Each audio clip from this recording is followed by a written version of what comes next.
ما هو فعلا الهلال هو النادي الكبير في السعوديه.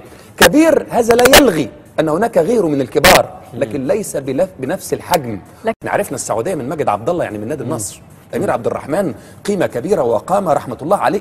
النصر ليه قيمه ومكانه فوق الراس للكل، مش لي انا. وده مش تراجع مني، لا، الهلال هو الزعيم، هو الكبير، هو الملك، هو الاكبر، هو الافضل. شاء من شاء وابى من ابى. تزعل؟ لا، مش هنقول شاء ولا لا، ده بالارقام بالتاريخ، وده لا يقلل من الاخرين. هو الاتحاد واللي عمله لما يفوز بدوري ابطال اسيا في نسختها الجديده مرتين ويشارك وكعالمي.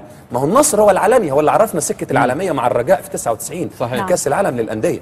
فاذا كانت الموقف فيجب انه يعني يتوجه صح، يتحط في مكانه الطبيعي، واذا احتاج توضيح مننا احنا جاهزين نوضح مره واثنين وثلاثه، وكل التقدير لنادي النصر وكل الفرق.